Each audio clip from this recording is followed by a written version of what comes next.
Good afternoon. This is Rich Nass, and I am here for the weekly installment with Ray Zinn, who, as you know by now, is the former CEO and founder of Micrel.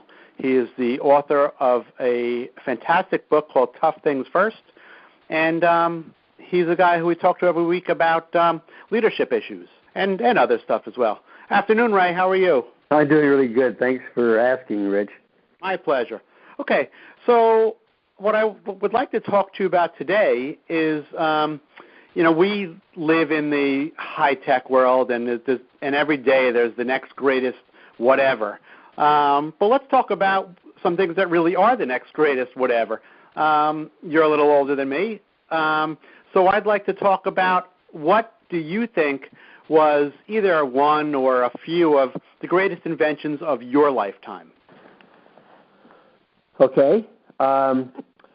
That's an interesting subject. I was watching a program a few days ago, and it was a TV program, and they were asking a panel of people about which the great inventions during their lifetime, and they mentioned, the jet airplane, the microwave, the internet, Viagra, and I think there was like one other. So anyway, there were like 4 or 5 inventions, and they narrowed it down to the internet was the one they thought was the greatest invention of all time.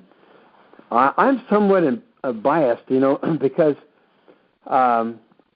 there are inventions like, the internet, which was the one selected, and then there are enabling technologies that allow the internet to really be successful.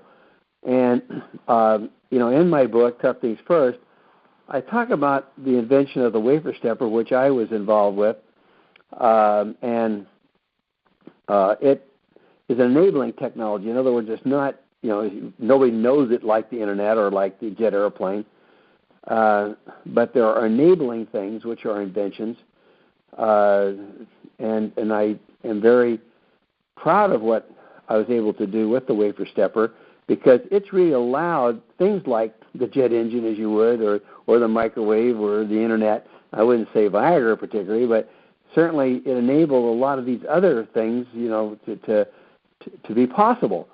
So I know this will sound somewhat biased, but I'm very pleased with what I was able to do with the wafer stepper. Okay, well, certainly everybody's entitled to an opinion, and yours is as good as anybody's, probably better. Okay, beyond that, let's go with another one. You mentioned a few of them.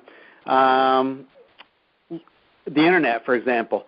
I'm not sure if I'd actually call that an invention, because it evolved from something that was used in the military at first, and it's an evolution of other stuff. You said the jet engine. That's pretty cool. I mean, that enabled, that's certainly transformed the world as we know it today. The integrated circuit is another one that transformed the world, and people outside of our space probably don't even realize the significance of that. Exactly. In fact, we talk about the silicon chip, as you would, which started out when I joined Fairchild in 1963. It was just a transistor. We didn't actually do the first IC until 1964, and it was just a flip-flop. That was the actual circuit itself. But we had a big party. There was a big hoopla going on about when we finally produced the first quote integrated circuit in 1964. But it's an enabling technology.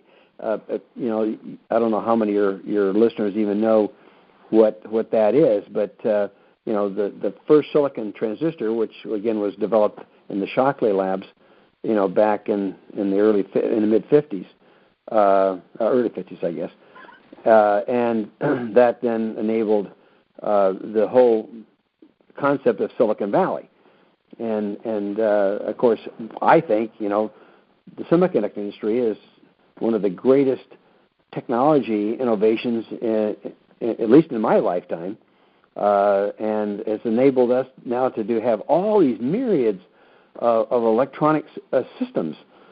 None of them would be possible without the semiconductor.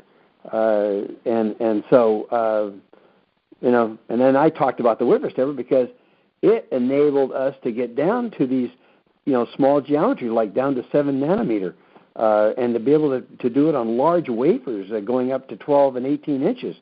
If it weren't for the stepper, we wouldn't be able to do that. Very true. Now, did you do a disservice to Jack Kilby, who many people, it's certainly debatable, but many people believe that he was the inventor of the original IC? Well, I'm just talking about, of course, I'm a little bit biased because I was at Fairchild at the time, and there's been a big debate as to really who did the first IC. I don't know if Kilby was the first IC or the first microprocessor. I'm not sure which one his claim to fame is, but certainly I was there when we did the first flip-flop at Fairchild in 1964. That was the first, to our knowledge, the first integrated circuit. At least we thought it was the first IC, and that's been debated for years. Very good. Okay, now, as I always do, I like to put you on the spot.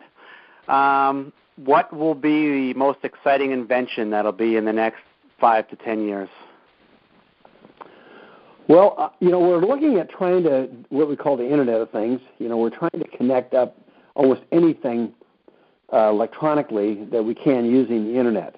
And so if we can somehow enable people to measure their vital functions and without having to actually go into the doctor's office, we can actually measure our vital functions and have that transmitted via the Internet to our respective doctors, it could save lives. I mean, if for example, we had a heart problem, issue that could have been picked up on a monitoring device, a sensor that we had on our body, and if we could do it conveniently, we might save lives. Because as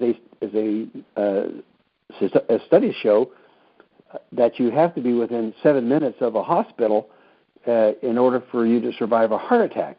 Well, maybe we can come up with a way in which we can still get to that patient within 7 minutes and save their life. If it were possible to notify someone that we're having a heart attack, even though we're not 7 minutes from a hospital. Interesting. I have a bet with somebody that 10 years from now, we will not be driving cars. That it'll actually be illegal to drive a car, to be behind the steering wheel and drive a car. What do you think of that one? I think it's great. I mean, given I've got a vision issue and don't have a driver's license, that'll be a real asset for me if I can jump in a car and go somewhere without having to have a quote driver's license because the car can drive itself. That will be a real benefit to me personally. Absolutely. Okay. Well, I think we'll wrap it up for today. That was pretty, and again, I'd like to hear what the audience has to say about what they think was the coolest, I shouldn't say coolest, the most important invention over the last 50 years. I'm assuming you're 50 years old. And then, over the next 5 or 10 years. So thank you, Ray. I appreciate your time. Well, thanks for inviting me again, Rich. I enjoy these. That's very good. And certainly to the audience, have a great day.